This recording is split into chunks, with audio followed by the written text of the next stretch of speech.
Welcome दोस्तों, स्वागत है आप सबों का आपके अपने चैनल सिद्धार्थ एजुकेशन पॉइंट पर। दोस्तों, आज के सेशन में हम लोग मैथ्स के पेडागोजी और क्वेश्चन दोनों की चर्चा करने वाले हैं और शुरुआत मैथ्स के पेडागोजी से होने वाला है। दोस्तों, ये क्लास 2 है, इसके पहले क्लास 1 अपलोड हो चुका है। जो लोग पहली बार चैनल को विजिट कर रहे हैं तो आप क्लास 1 डिस्क्रिप्शन लिंक में जाकर के देख सकते हैं। और जितने भी मेरे नए दोस्त चैनल पे आए हैं आप इसे सब्सक्राइब कर लें, क्योंकि क्लासेस लगातार चलती रहेगी और सारे विषयों की क्लासेस आपको इसी प्लेटफॉर्म पर मिलेगी। तो दोस्तों, शुरू करते हैं पूरे एनर्जी के साथ। आज का पहला क्वेश्चन, और पहला क्वेश्चन आज का पेडागोजी का है। दोस्तों, क्वेश्चन आपके सामने है। क्वेश्चन आप अच्छे से पढ़ेंगे, वीडियो पॉज करेंगे, आप इसमें आंसर लगाएंगे, उसके बाद आप मेरे सोल्यूशन को समझेंगे और ट्रिक को समझेंगे। एक बात ध्यान रखेंगे, हर एक सवाल में आपको मैं कुछ ना कुछ ट्रिक बताऊंगा। उस ट्रिक को आप बहुत ही ध्यान से अच्छे से आप समझने का प्रयास करेंगे। तो दोस्तों, क्वेश्चन थोड़ा सा लंबा है, आप देख लीजिए। क्वेश्चन थोड़ा लंबा चौड़ा है तो देख करके डरिएगा नहीं, क्योंकि ये क्वेश्चन में बहुत आसान सा टेक्निक है जिससे आप क्वेश्चन को सेकंड में सॉल्व कर लेंगे। क्वेश्चन कहता है, कौन विद्यार्थी के लिए कठिन ज्यामितीय अवधारणाएं हो सकती है? कोनों की अवधारणाओं को समझने में विद्यार्थियों की सहायता करने के लिए निम्नलिखित गतिविधियों का क्रम क्या होना चाहिए? आपके सामने देखिए 4 ऑप्शन दिए गए हैं और आपके पास देखिए कूट भी दिया गया है। कूट ए में लिखा है 3, 1, 2, 5, 4, इस प्रकार से 4 कूट दिया गया है। तो आप पहले इसको पढ़ें, सारे ऑप्शन को ध्यान से पढ़ें और देखिए कि इसका उत्तर क्या होगा। अब आइए समझते हैं इसके सारे ऑप्शंस को। दोस्तों, पहला कहता है कागज मोड़ना। देखिए यहाँ थोड़ा सा मिस्टेक किया है, जियो बोर्ड चाहिए, यहाँ व्या बोर्ड कर दिया है। जियो बोर्ड बिंदु लगे कागज आदि के माध्यम से न्यून एवं अधिक कोणों की अवधारणा से परिचित कराना। अगला है परिचित वस्तुओं में कोणों को दर्शाना। ऑप्शन 3 है कोणों, जिसमें कि सरल कोण है, न्यून कोण है, समकोण है, अधिक कोण है, की तुलना करने के लिए अनौपचारिक इकाइयों का प्रयोग करना। चौथा कहता है विभिन्न वस्तुएं जैसे 2 चूड़ियां या 2 पट्टियां, कागज मोड़ना, बिंदु लगे हुए कागजों आदि का प्रयोग करते हुए समकोणों, सरल कोणों और अर्ध समकोणों की अवधारणा की व्याख्या करना। 5वीं कहता है प्रकार जैसे औपचारिक मापन उपकरण का प्रयोग करते हुए कोणों को मापना। अब आप में से अगर कोई गणित का पेडागोजी थोड़ा पढ़े हैं कि भाई ज्यामितीय अवधारणा में कोण की अवधारणा सिखाने के लिए बच्चों के सामने सबसे पहला गतिविधि क्या करना चाहिए एक शिक्षक के नाते, तो आप लोग शायद इसका उत्तर लगा पाएंगे। लेकिन उम्मीद है कि आप में से बहुत कम लोग इसका उत्तर लगाए होंगे। ठीक है, आइए अब समझते हैं कि इसका उत्तर सबसे पहला क्या होना चाहिए। देखिए, ज्यामितीय कोई भी अवधारणा पढ़ा रहे हैं तो सबसे पहले आप ध्यान दें दोस्तों कि बच्चों के सामने उसी विधि का या उसी स्टेप का पहले आप प्रयोग करें जिस स्टेप के बारे में बच्चा भली भांति जानता हो, यानी उसके बारे में परिचित हो। जैसे कि अगर कोई ज्यामिति में चाह रहा है कि बच्चों को हम किसी आकृति को समझाएं, जैसे आयत को पढ़ाएं, तो आयत को पढ़ाने से पहले बच्चों के सामने एक परिचित कोई आयत का चित्र दिखा सकते हैं। जैसे कि गेट का चित्र हो सकता है, खिड़की का चित्र हो सकता है ना। जो बोर्ड पे आप पढ़ रहे हैं ये भी एक आयताकार है। किताब को की आकृति के किताब का जो पन्ना है उसको भी समझा सकते हैं। यानी ज्यामिति पढ़ाने से पहले आपको सबसे पहले क्या काम करना है, बच्चों के सामने परिचित कोई भी परिचित चीज को रखना है। देखिए, परिचित का इसमें चर्चा कहाँ दिया गया है, 2 में दिया गया है।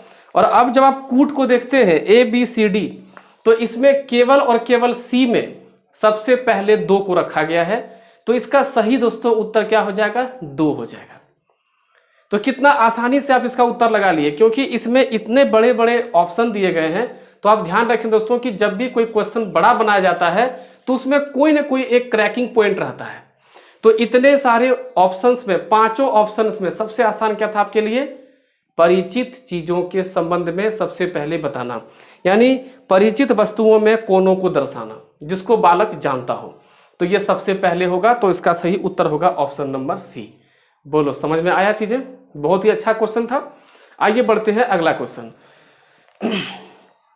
दोस्तों, अगला क्वेश्चन जो आपके सामने है, देखिए स्क्रीन पर दिख रहा होगा। ये सवाल इकाई से संबंधित है, लेकिन बहुत ही आसान सा सवाल है। कहता है 19 डेका लीटर 7 मिलीलीटर गुना 7 का मान क्या होगा। ठीक है, आपके ऑप्शन देखिए सामने है, आप इसको ट्राई कीजिए। कहता है 19 डेकामीटर और कितना बोला भाई, 7 डेकालीटर है, सॉरी डेकालीटर और 7 मिलीलीटर। इसको अगर हम 7 से गुना करेंगे पूरे को तो 19 गुने 7 100, 9 सत्ते 63 और 7 6 13 133 डेकालीटर और ये 7 सत्ते 49 मिलीलीटर। तो आपका उत्तर देखिए होना चाहिए 133 डेकालीटर और 49 मिलीलीटर। देखिए आपका ऑप्शन नंबर डी में दिया गया है, क्योंकि 19 को 7 से गुना करेंगे और 7 को 7 से गुना कर देंगे। बहुत ही सामान्य सा क्वेश्चन है। तो 9 सत्ते 63, 7 एकम 7 और 6 13 हो गया। ठीक है, तो ये बहुत ही बेसिक सा सवाल था। आइए बढ़ते हैं अगले क्वेश्चन की ओर। दोस्तों 21-22 का जो सीटेट हुआ था, इसमें कभी कभी कुछ सीटिंग में मूल निकालने के लिए कहा गया था। एक इक्वेशन दिया गया था, समीकरण, और उसमें से मूल निकालना था। तो हम आज के सेशन में एक सवाल मूल का भी लिए हुए हैं। देखिए सवाल आपके सामने है, इसमें आप सॉल्यूशन देखिए और इसका सॉल्यूशन क्या होगा बताइए। क्वेश्चन कहता है 2x²। दोस्तों यहाँ थोड़ा मिसप्रिंट हुआ है, ये 2x² है, -5x + 3 = 0। इसमें इसका मूल निकालना है। 2x² -5x दोस्तों क्या है +3 = 0। देखिए ये क्लास 5-6 का चीज है, आप लोग पढ़े होंगे क्लास 5-6 में। अब करना क्या है कि ये 5x को इस तरह से तोड़ना है कि जोड़ने या घटाने पर तो 5 आना चाहिए, नहीं -5x आना चाहिए। ध्यान रखेंगे, -5x आना चाहिए। और गुना करने पर 3 दूनी 6 आना चाहिए। तो इसको हम इस तरह से लिख सकते हैं 2x² - 3x - 2x + 3। देखिए अगर हम इन दोनों को जोड़ते हैं तो कितना होगा, -3 और -2 -5 आ गया। अब यहाँ पे लिखेंगे 0। अब इन दोनों में कॉमन करेंगे और इन दोनों में कॉमन करेंगे तो इन दोनों में दोस्तों कॉमन क्या दिख रहा है, x। तो यहाँ हो जाएगा 2x, है ना, 2x और माइनस इससे तो x छीन ही लिए हैं। दोस्तों कॉमन करना क्या होता है, छीन लेना। देखिए हम क्लास का लेवल उन स्टूडेंट्स के लेवल तक भी रखेंगे जो आज तक कभी गणित नहीं भी पढ़ाओ, बहुत दिन से नहीं पढ़ाओ, हम उसके स्तर से भी काम करेंगे। तो अगर थोड़ा सा कोई तेज विद्यार्थी है दोस्तों तो थोड़ा सा कुछ कमजोर क्वेश्चंस में थोड़ा सा पेशेंस रख लें। अब देखिए यहाँ माइनस है, आप ध्यान देंगे जब भी यहाँ माइनस दिख जाए, यानी ये यहाँ पर 2 मान है, उसके पहले अगर माइनस है तो माइनस ये बाहर रहने पर क्या होता है, बाकियों का चिन्ह को चेंज कर देगा। अब बताओ यहाँ 2x और यहाँ पर 3, भाई कॉमन क्या लोगे, दोनों में कोई भी चीज कॉमन नहीं है। जब कोई भी कॉमन नहीं है तुम एक कॉमन ले सकते हैं। तो ये 2x ये प्लस से क्या हो जाएगा माइनस। और आप अगर ध्यान देंगे तो यहाँ का मान और यहाँ का मान बिल्कुल सेम होगा।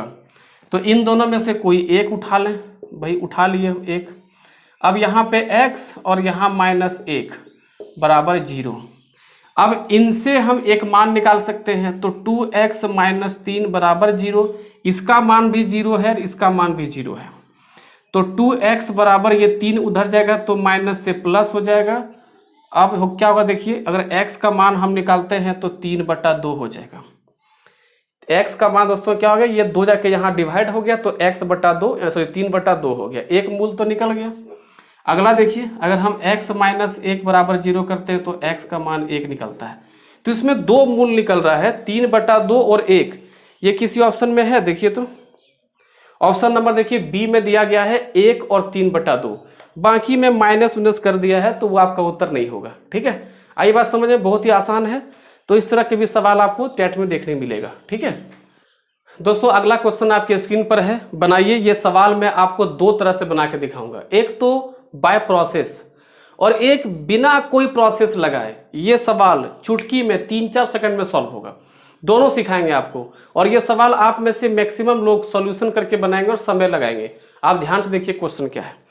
50 को 2 भागों में इस प्रकार विभक्त किया गया, यानी बांटा गया कि इनके व्युत्क्रमों, दोस्तों व्युत्क्रम को अंग्रेजी में इनवर्स बोला जाता है, व्युत्क्रमों का योग 1/12 है या हो तो ये भाग क्या होंगे। ऑप्शन है 35, 15, 24, 26, 20, 30, 28, 22। अब ये सवाल बनाने का देखिए 2 तरीका है। 50 जो है इसको दो हिस्सा में बांटा गया। अगर हम एक को x मान लेते हैं तो अगला 50 माइनस एक्स। अब आप में से बहुत कोई ऐसे विद्यार्थी हैं कि इसको तोड़ ही नहीं पा रहे होंगे। उसके लिए आपको हम एक सामान्य तरीका बताते हैं, ध्यान से सुनो। जैसे आप लोग दो दोस्त हैं, ठीक है, दोनों दोस्त मिला करके 100 रुपया जमा करते हैं, तो उसमें अगर आपका यानी जो आपसे बात कर रहे हैं, अगर आपका उसमें 40 रुपया है तो आपका दोस्त का कितना है बताइए? 60 रुपया है। कैसे निकाले आपने? 100 में से अपना हिस्सा खत्म कर दिए। तो मान लेते हैं कि आप अगर x हैं तो आपका दोस्त कितना होगा? पूरा में से आपका मान हटा देंगे। बोलो अब समझ में आया? दो भाग करने में कोई दिक्कत नहीं होगी आपको।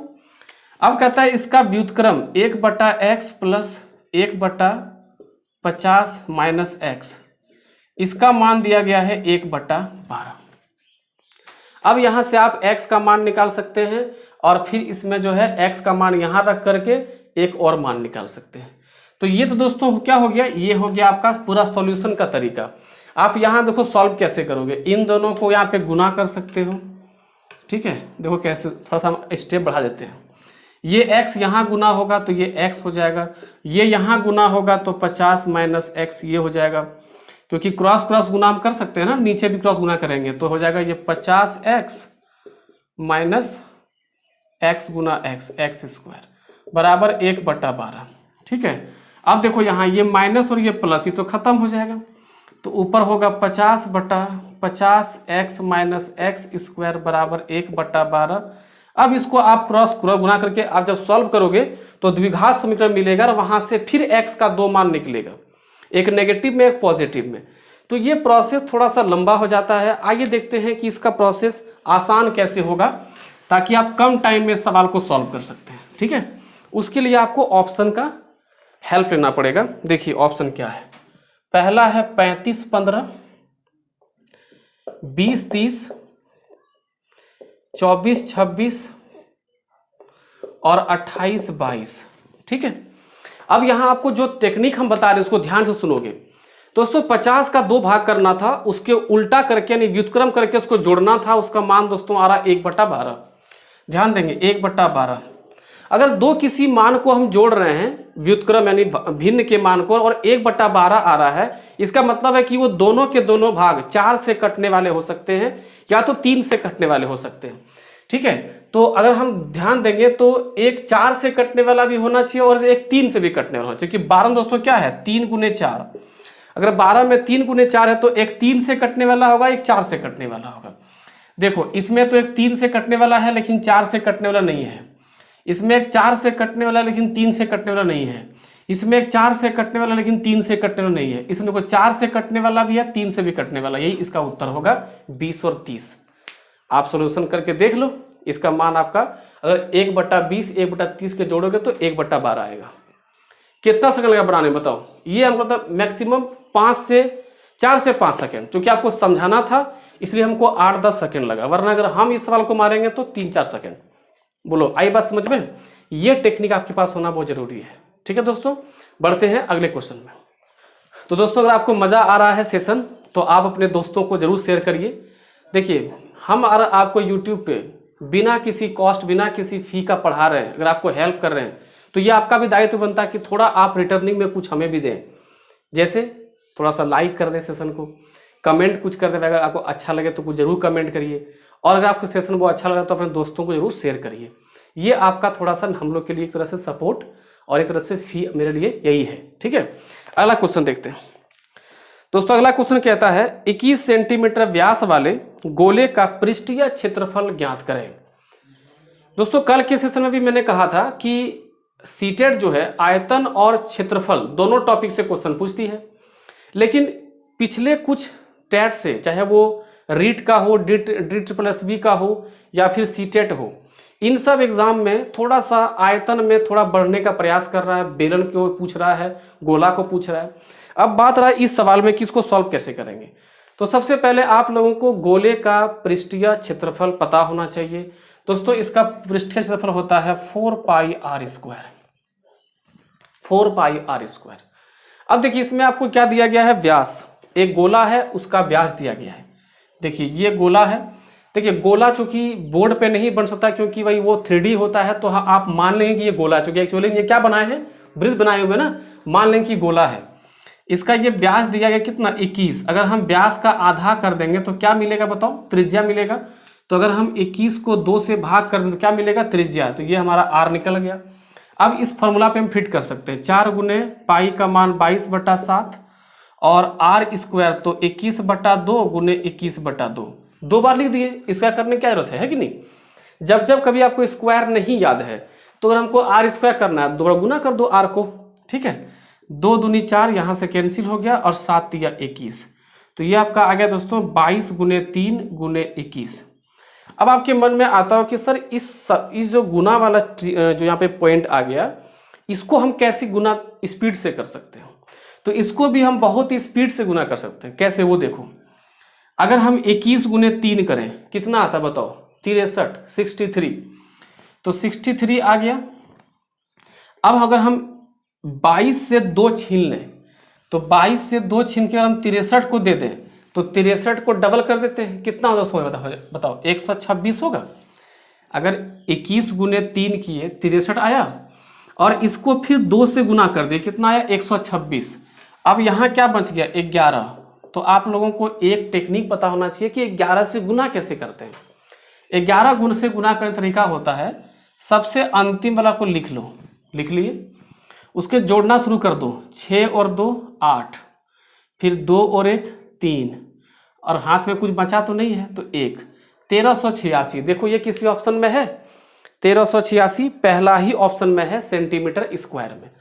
अब एक चीज और ध्यान रखेंगे कि अगर 1386 सेंटीमीटर क्यूब कर दे कहीं पर तब तो हड़बड़ा करके आंसर नहीं मारना है आपको। पृष्ठीय क्षेत्रफल पूछा गया तो क्षेत्रफल में हमेशा उत्तर इकाई का वर्ग होगा, स्क्वायर होगा, आयतन में हमेशा क्यूब होगा।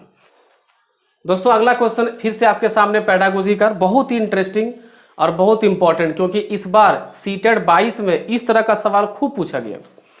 क्वेश्चन कहता है एक विद्यार्थी ने एक मिश्रित भिन्न को, उसको अंग्रेजी में बोलते हैं मिक्स्ड फ्रैक्शन, को इस प्रकार भिन्न में परिवर्तित किया। वहां देखिए सामने आपको दिख रहा होगा 7 होल 3/4 को लिखा वो 14/3।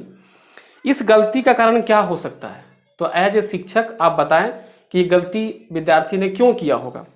पहला कहता है कि विद्यार्थी ने लापरवाही से 7, 4 और 3 को जोड़ दिया और भिन्न को 14/4 के रूप में लिख दिया। क्या यह लापरवाही है। अगला बताओ कि वह मिश्रित संख्या में 7 के मान को नहीं समझता। सी कहता है कि विद्यार्थी को संख्याओं की बिल्कुल समझ नहीं है। चौथा कहता है कि विद्यार्थी को मिश्रित संख्या को एक भिन्न में परिवर्तित करने का ज्ञान नहीं है। तो सबसे पहले आप लोग उत्तर करें, फिर आपको बताएंगे कि इसका उत्तर ये क्यों होगा और बाकी ऑप्शंस क्यों नहीं होगा। क्योंकि हम लोग को ये प्रयास करना चाहिए कि बाकी जो 3 ऑप्शन उत्तर नहीं है उसकी व्याख्या को भी अच्छे से समझें। तो दोस्तों इनमें से जितने लोगों का अगर आपका उत्तर डी आ रहा है, जिन लोगों का भी डी आ रहा है, वो उत्तर बिल्कुल सही है, बिल्कुल करेक्ट आंसर है। अब पहला समझते हैं कि क्यों उत्तर नहीं होगा। ध्यान रखना कि पेडागोजी में कहीं पर भी लापरवाही या भूल से, गलती से इस तरह का वर्ड कहीं मिलता है तो वो आपका ऑप्शन नेगेटिव है, उसको आप पहले से काट दो, आपका आंसर कभी नहीं हो सकता। क्योंकि यहाँ पे साइकोलॉजी की बात हो रही है, यहाँ पे लापरवाही वाला कोई वर्ड सही नहीं होगा। अगला है कि वह मिश्रित संख्या में 7 के मान को नहीं समझता। ऐसी कोई बात नहीं है, उसे मिश्रित भिन्न की अवधारणा ही नहीं पता है, क्योंकि वो 7 को समझता है। विद्यार्थी को संख्याओं की बिल्कुल समझ नहीं है, यहां भी गलती किया गया। बताओ कैसे। क्योंकि अगर संख्याओं की बिल्कुल समझ नहीं होती तो वो 7 और 3 और 4 को जोड़ नहीं पाता, ठीक है। तो अगर वो संख्याओं को जोड़ पा रहा है यानी वो संख्याओं के बारे में उसकी समझ डेवलप हो चुकी है, और इसका सही उत्तर होगा ऑप्शन नंबर डी।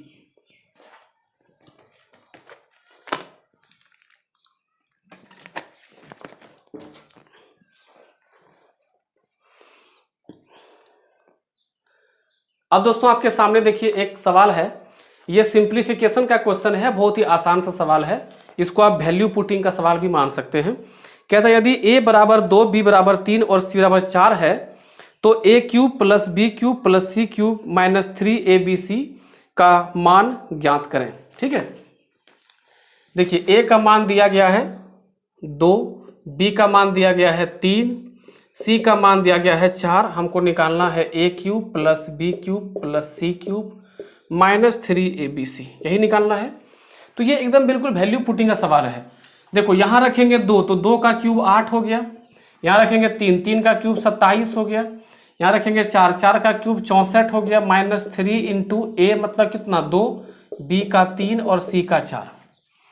तो अब इसको कितना गुना कर लेते हैं, 4 दिया 12, दूना 24 दिया 72, और यहाँ हो गया, अब इन दोनों देख लेते हैं, देखो 64 और 8, दोस्तों कितना हो गया 72, 64 8 72 प्लस 27। देखो अब देखो क्या करते हैं हम लोग एग्जाम में कि कभी कभी हम लोग थोड़ा सा रिलैक्स हो जाते हैं और हम लोग जो है एकदम पुराने तरीके से, पुराने ढर्रा से जो है क्वेश्चन सॉल्व करते हैं।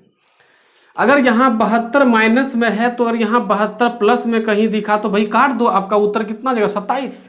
देखो ऑप्शन में है कि 27, बिल्कुल है ऑप्शन 27। तो इस तरह से क्वेश्चन को सॉल्व करो कि आपको थोड़ा कम टाइम लगे, ठीक है। अब मान लो अगर हम इन तीनों को जोड़ देते और माइनस इसको करते तो जोड़ने में अलग टाइम लगता, फिर घटाने में कुछ और टाइम एक्स्ट्रा लगता। तो उससे अच्छा हम लोगों ने क्या किया, पहले इसको सॉल्व करके देखा, क्या है माइनस 72। तो इधर भी देखो 64 प्लस 8 72, भाई ये प्लस में ये माइनस में गया काम से, खत्म कर दो उसको, बचा क्या 27 प्लस में, ठीक है। ये तरीका आपका होना चाहिए क्वेश्चन सॉल्यूशन करने का। दोस्तों अगला क्वेश्चन फिर आपके सामने देखिए, पेडागोजी क्वेश्चन है। आप इसको अच्छे से पढ़ेंगे, सारे ऑप्शन को ध्यान से पढ़ेंगे और कोशिश करेंगे सही उत्तर लगाने का, ठीक है। और देखिए अगर आप में से कोई ऐसी स्टूडेंट है जो पेडागोजी आज तक नहीं पढ़े मैथ का, ठीक है, तो मेरे बहुत सारे वीडियोस पढ़े हुए हैं पेडागोजी का, प्रैक्टिस का, टॉपिक का, तो आप उनको निकाल के थोड़ा सा समझ सकते हैं, देख सकते हैं।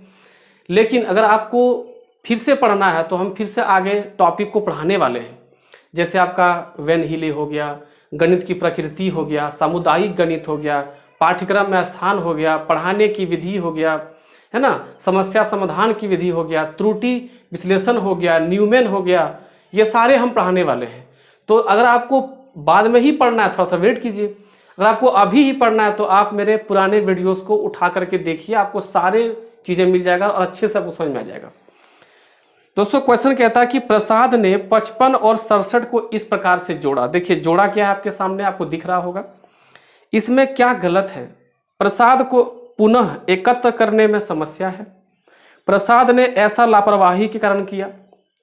प्रसाद ने अंकों को बाएं से दाईं तरफ जोड़ा है।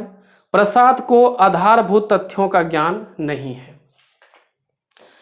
अब ये बताइए कि अगर ये सवाल अगर वही जोड़ का है और प्रसाद ने इसको जोड़ा है, आप देख रहे हैं कि इसमें जोड़ किया गया है, हाथ वाला पहचा वो भी लिया हुआ, ऊपर लिखा हुआ 1, इसका मतलब है कि प्रसाद को आधारभूत बातों की ज्ञान तो है। आधारभूत दोस्तों क्या हो गया, जोड़। देखिए जोड़ बहुत तरह के होते हैं, 1 अंकों का, 2 अंकों का, 3 अंकों का, सामान्य जोड़, पहचा वाला जोड़ सब होता है। तो अगर आपको सामान्य जोड़ आ रहा है, पहचा वाला जोड़ नहीं आ रहा है, तो इसका मतलब कि आपको जोड़ नहीं आ रहा। आपको जोड़ आता है यानी आपको आधारभूत चीजें जोड़ की पता है, लेकिन थोड़ा सा एडवांस चीजें आपको पता नहीं है। तो इस सवाल का जो सही उत्तर दोस्तों होना चाहिए वो होना चाहिए ऑप्शन नंबर सी, कि प्रसाद ने अंकों को बाएं से दाईं तरफ जोड़ दिया है। आप लोग भी जोड़ अच्छे से जानते होंगे। तो दोस्तों जोड़ कैसे करते हैं बताओ, हम लोग दाईं से बाईं ओर करते हैं। देखो जब हम लोग जोड़ते हैं, जैसे 55 जोड़ अगर 67 करना है तो 7 5 12 यहाँ होगा, हाथ में 1 यहाँ आ जाएगा, 6 5 11 और 1 12, इस प्रकार से आ जाएगा। और उसका उत्तर क्या आया है 6 5 11, यहाँ पर हाथ में 1 ले लिया है, 7 5 12 और 1 13, ऐसे कर दिया है, ठीक है। तो ये करने का कारण क्या है, क्योंकि उसने बाएं से दाईं ओर गया है, जोड़ा है, जबकि हम लोग को पता है कि दाईं से बाईं ओर आना चाहिए। तो इसका सही उत्तर दोस्तों क्या होगा, ऑप्शन नंबर सी। अब इसमें कुछ ऑप्शन और देख लेते हैं। कहता है कि प्रसाद को पुनः एकत्र करने में समस्या है। बिल्कुल गलत। क्यों? क्योंकि इसमें देखिए हाथ वाला जो पहचा है वो देखिए दिखाया गया है। क्वेश्चन ध्यान से देखिए, अगर यदि पहचा को दिखाया है तो इसका मतलब है कि पुनः एकत्र करने का उसको समस्या में कोई दिक्कत नहीं है। अगला दोस्तों क्या कहता है, लापरवाही। तो आपको क्या, मैंने क्या कहा था, लापरवाही वाला कोई भी ऑप्शन आए उससे आप पहले काट दें, क्योंकि लापरवाही वाला कोई भी ऑप्शन सही नहीं होने वाला है, ठीक है दोस्तों। अगला क्वेश्चन आपके स्क्रीन पर देखिए, ये सवाल आपका लाभ हानि का बहुत ही बेसिक सवाल है। कहता है 150 रुपये में दूध खरीदा गया, उसे कितने रुपए में बेचा जाए कि 20% का लाभ हो। दोस्तों लाभ और हानि चैप्टर हम बहुत जल्दी पढ़ाने वाले हैं और लाभ हानि चैप्टर आप लोगों को बहुत ही बारीक से बहुत ही डिटेल से आपको समझा देंगे। लेकिन अभी मेरे कुछ कुछ बातों को ध्यान से सुनिए और हो सके तो खुद लिख लीजिए। देखिए लाभ और हानि ये चैप्टर दो मूल्य पे डिपेंड करता है, क्रय मूल्य और विक्रय मूल्य। दोस्तों क्रय मूल्य क्या है? क्रय मूल्य है कि जिस दाम पर किसी वस्तु को खरीदा जाए। विक्रय मूल्य क्या है? जिस कीमत या दाम पर किसी वस्तु को बेचा जाए। तो आप बताओ कि अगर आप ग्राहक हो, किसी वस्तु को आप खरीदते हो तो उसकी पहली यानी प्रारंभिक कोई ना कोई तो एक दाम होगा ना।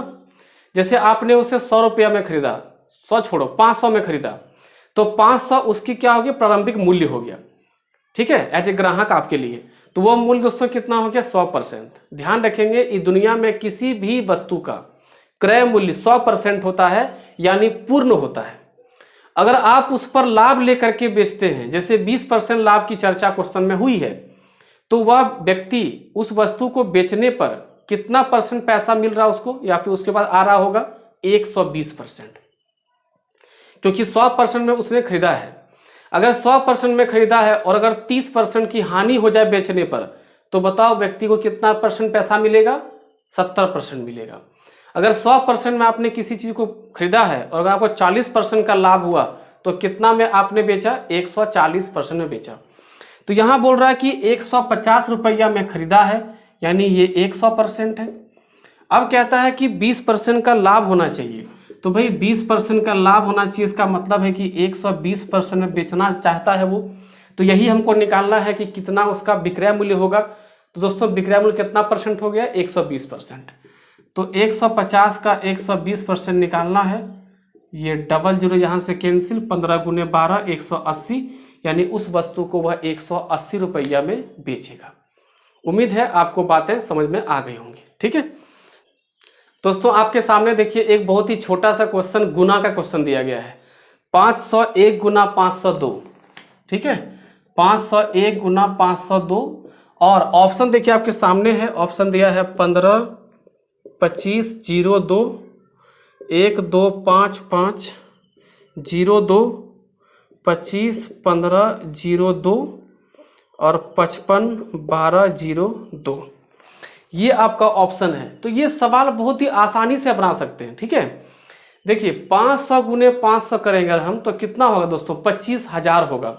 और यहाँ 500 से अधिक है और यहाँ भी 500 से अधिक है, यानी इसका उत्तर 25,000 से अधिक होना चाहिए, यानी इसका उत्तर सी नंबर होना चाहिए। बिना कुछ कैलकुलेशन किए आप उत्तर लगा सकते थे। ठीक है, तो ये था क्वेश्चन सोल्यूशन करने का तरीका आपका। अगला क्वेश्चन देखते हैं।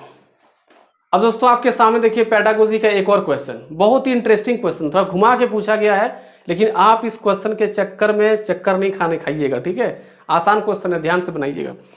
कक्षा 2 में पढ़ने वाली रजनी को प्रक्रिया चिन्हों में अंतर करना कठिन लगता है। दोस्तों यहाँ प्रक्रिया चिन्ह का मतलब है जोड़ घटाव गुना भाग। ठीक है, घटाने के स्थान पर वो गुना कर देती है, भाग के स्थान पर घटा कर देती है, उसे घड़ी में समय देखने में भी कठिनाई होती है। तो रजनी को क्या समस्या है? ठीक है, ऑप्शन है श्रव्यात्मक स्मृति, क्रियात्मक स्मृति, दृश्यात्मक स्मृति या भाषा प्रक्रिया, और दृश्यात्मक प्रक्रिया है। तो अब बताओ कि इसका उत्तर सही क्या होना चाहिए? दोस्तों देखिए यहाँ जो स्टूडेंट रजनी है, इसको देख करके समझने में मुश्किल है, क्योंकि ये प्लस माइनस गुना भागा इस सब में अंतर नहीं कर पा रहा है। तो जब ये इस तरह के क्वेश्चंस में अंतर नहीं कर पा रही है, तो आप क्या कहेंगे कि उसको देखने में समस्या है, कि वो देख को पहचान ही नहीं पा रही, देख करके चिन्ह को पहचान नहीं पा रही है। तो उसका दोस्तों सही उत्तर क्या होगा? दृश्यात्मक प्रक्रिया। ठीक है, आगे बढ़ते हैं अगले क्वेश्चन में। दोस्तों अगला क्वेश्चन देखिए आपके सामने है, कहता है आंकड़ों के निरूपण और उनकी व्याख्या की निम्नलिखित में से कौन सी विधि उचित नहीं है? किसी भी आंकड़े का निरूपण यानी उसको इंडिकेशन करना और उनकी व्याख्या करना, ठीक है, यह निम्नलिखित में से कौन सी विधि के लिए उचित नहीं है? दोस्तों पहला है परियोजना विधि, अगला है अखबार की रिपोर्ट, तीसरा है सर्वे और चौथा है चर्चा। आप ध्यान रखेंगे कि अगर कोई परियोजना बना रहे हैं, कोई प्रोजेक्ट बना रहे हैं, या अखबार की कोई रिपोर्ट की बात कर रहे हैं या फिर सर्वे की बात कर रहे हैं, तो उसमें आंकड़ा का निरूपण होता है और उसकी व्याख्या भी होती है। लेकिन जब चर्चा की बात आती है तो चर्चा में केवल कोई ना कोई एक टॉपिक होता है, कोई ना कोई एक जो है इशू होता है, उस पर हम लोग बात करते हैं। उसमें आंकड़ों का दर्शाना जरूरी नहीं है, उसमें केवल व्याख्या होता है। तो इसमें चर्चा जो है उचित विधि नहीं है। ठीक है, अब दोस्तों हम लोग बढ़ चले हैं आज के सेशन के अंतिम सवाल पे। दोस्तों क्वेश्चन कहता है कि 2 बच्चों वाले 1500 परिवारों का यादृच्छिक रूप से चयन किया गया और निम्नलिखित आंकड़े लिए गए। देखिए आपको आंकड़ा दिया गया है कि परिवार में लड़कियों की संख्या क्या है और परिवारों में संख्या या फिर परिवारों की संख्या कितनी दी गई है। ठीक है, तो पहला में देखिए 2 लड़कियों की संख्या है, जिसे परिवार दोस्तों कितना दिया गया 475। अगले में है लड़कियों की संख्या 1, पूरा परिवार 814। अगले में लड़कियों की संख्या 0 है और कुल परिवार है 211। कहता है कि चुने गए परिवारों की प्रायिकता ज्ञात कीजिए जिनमें एक लड़की हो। ठीक दोस्तों, इसमें एक लड़की हो। तो आप देखिए आंकड़ा देख पा रहे हो कि एक लड़की का जो फैमिली है उसकी कुल संख्या दोस्तों कितनी है 814। तो यहां लिखेंगे एक लड़की वाले परिवार की प्रायिकता। दोस्तों क्या होगा प्रायिकता इसमें 814 परिवार हैं ऐसे, और कुल परिवार कितने लिए गए हैं सर्वे में, तो सर्वे में कुल लिए गए हैं 1500। अगर हम 2 से काटेंगे तो ये होगा 407, अगर 2 से काटेंगे तो 750। देखिए ये इसके बाद तो ये कटने वाला है नहीं। ठीक है, और ये आपका ऑप्शन में दिया भी गया है, देखिए ऑप्शन नंबर ए में ही दिया गया है 407/750, यही इसका उत्तर हो जाएगा। तो दोस्तों आज के सेशन में आपको कैसा लगा, आज के सेशन से आपको कितना फायदा हुआ, आप इसको जरूर कमेंट करें, क्योंकि आपके कमेंट का मुझे इंतजार रहता है। आप जब कमेंट करते हैं तो लगता है भाई चलो हम कुछ लोगों को सिखा पा रहे हैं, तो कमेंट जरूर करिए। ठीक है, और अगर आप में से किसी भी स्टूडेंट को टेस्ट सीरीज देना हो, ठीक है, तो आप मेरे एप्लीकेशन पर जा करके सीटेट का टेस्ट सीरीज आप वहां से परचेज करके आप वहां से दे सकते हैं, और थोड़ा मोड़ा नहीं 1500 से ज़्यादा टेस्ट आप दे सकते हैं बहुत ही कम प्राइस में। ठीक है, पढ़ते रहिए। जय हिंद।